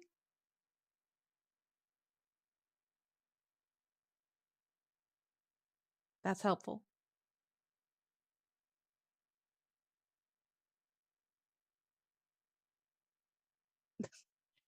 No, it's not 2 hours. She was only there for like 45 minutes. She did not stay long. She just was she immovable? No. She was very flexible and accepting of very flexible and accepting of every type of self-expression, Stu, that people were using Midjourney to affect. But although she supported all those things and loved and wanted and encouraged all of those, that whole spectrum of things, all the way. She did, in fact, put it on a spectrum. And she did, in fact, say art is over here and what y'all are doing is over here. And her message was, although I love what you're doing and it's incredibly cool, this is what art is over on this side. And, you should consider changing what you do with Midjourney to get yourself closer into this conversation about real art. But it wasn't that she was, if you mean immovable, like, would she ever consider all of this to be over here? No. I don't think she would ever be convinced, because she comes from the museum world, and museums are I mean, that's a particular context.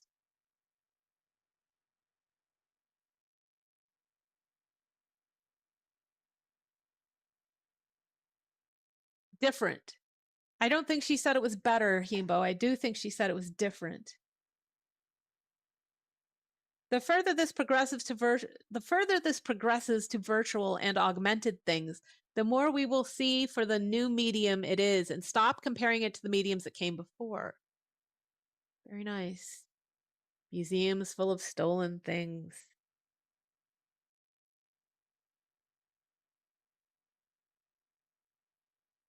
I once read that if a speaker touches their nose while you're talking or whatever, it means they disagree with you. And now every time I sit like this or whatever, I'm like, oh my God, somebody who's taken a class on how to read body language thinks that I disagree. I don't think I don't think I go for this body language thing. I mean, the body language thing works great until you meet enough really awkward people whose body language is all over the map and it has nothing to do with anything. Yeah, like this could just mean, I'm sorry, I'm rude enough to scratch my nose in front of you.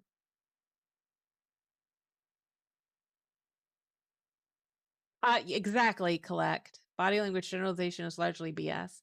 Especially if you're talking about, like, I don't see anybody in front of me right now.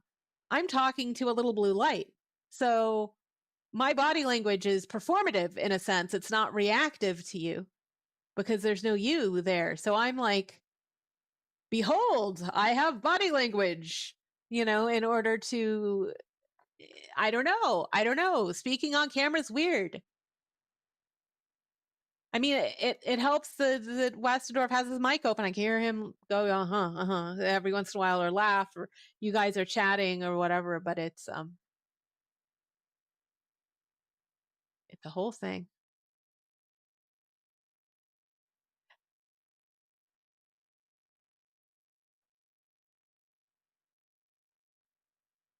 It's different everywhere. I don't think, I can't imagine. I mean, I do think that we have instincts somehow, that we are animals, and so we have instincts somewhere, but I do not find them to be uh something you can put in a top 10 list and make a TikTok video out of. Like, I mean, I think it's really subtle. Nocturne Cat says, at least museums let people connect in some way with the stolen things, even though they are not in context, and that is jarring at times. Right? That's such a good point. I mean, maybe it's not the important point that you were making, but the point that I see there that excites me is that things in a museum are out of context. I mean, unless you as an artist said, I think I shall take these things and do this, because it shall be so compelling upon a museum wall. That is why I shall do that, because it looks like, on a museum wall, this shall be quite entertaining for those who look above. Probably not. If you're an artist, you're doing whatever, and it's not like your context, you're not thinking museum.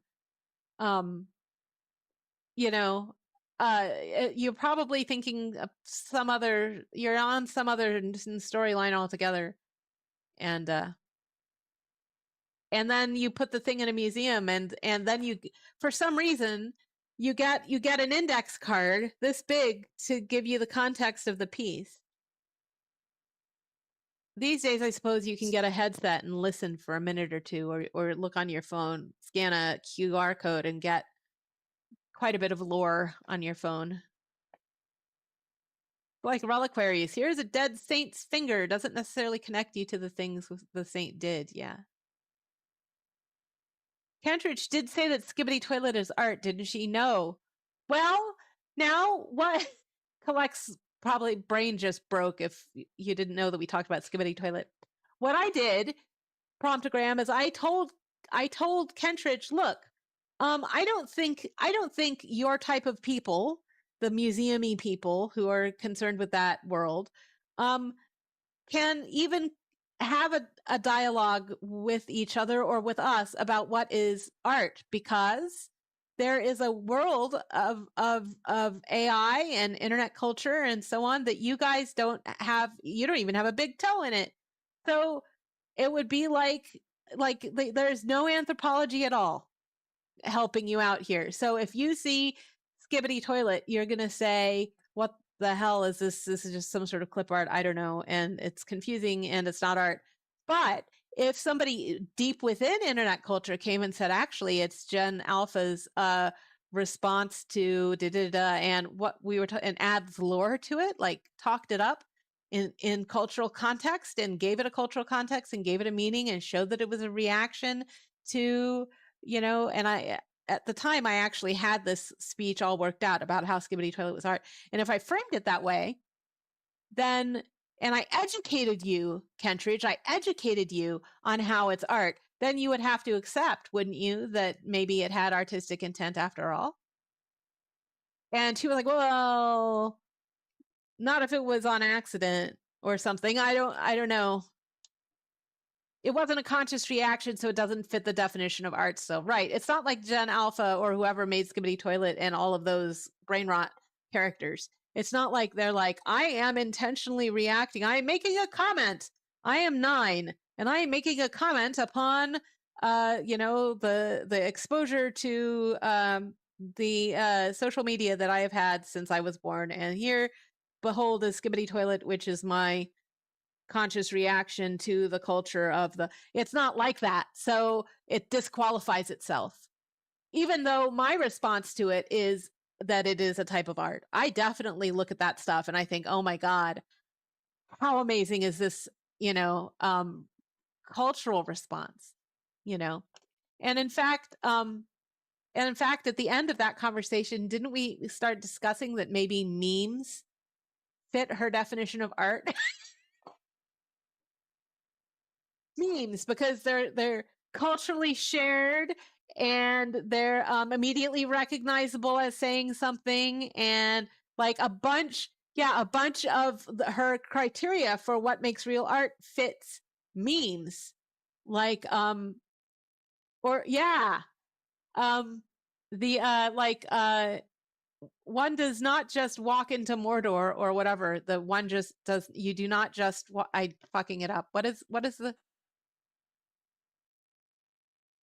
one does not simply walk into, right? So that picture of that actor doing that thing, and immediately it might as well be in the 1555 and it's a picture of the Virgin Mary or whatever it is, that then everyone goes, yeah, I know what that means, I know what that says. We didn't get to talk to her about that. I might have to ask her for the next talk. She wants to present TV art.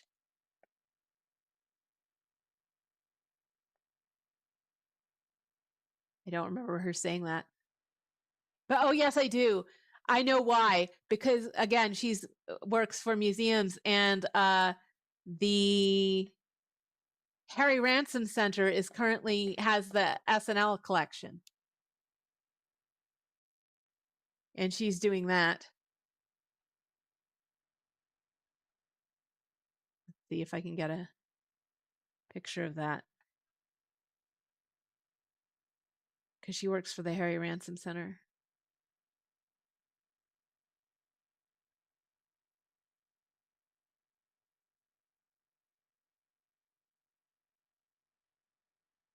I'm not a robot. What? I have to identify buses to see the Harry Ransom Center sign? The site? That seems weird. Here. No, no. There. So she's studying this, right? And so she wants, because she's giving tours and stuff. Bye, Collect. Live from New York. So that's what she wanted to talk to us about next. God, I love the Three Amigos. Fantastic.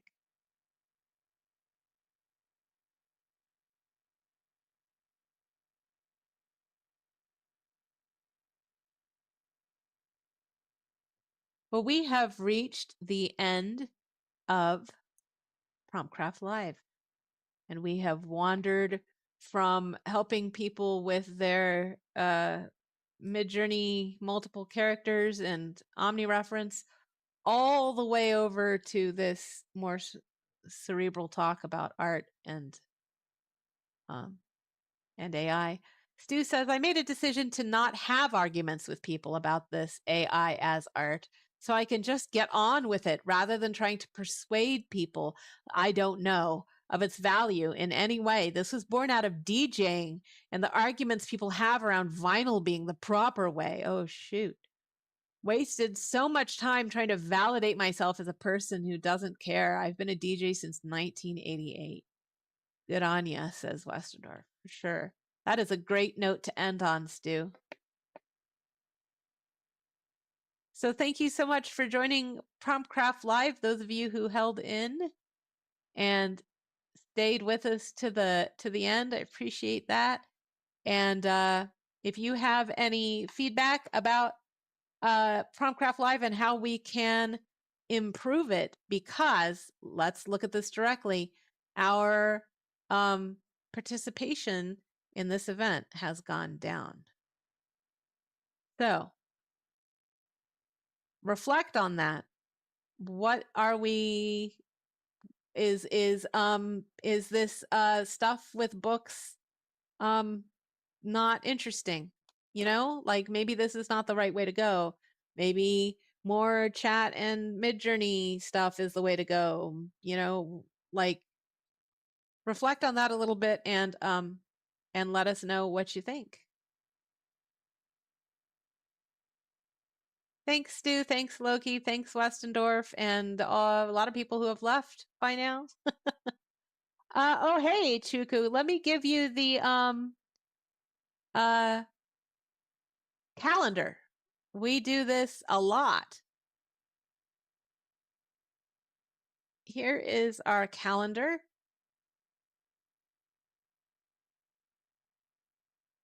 And there's also a calendar in the upper left of your Discord server display. And we are broadcasting on Twitch, YouTube, and Facebook as well. If you can't make it to Discord on a day, you can pick a different channel. Okay. Thank you very much, you guys. Thank you, folks who are out there on the different channels, and we will see you again.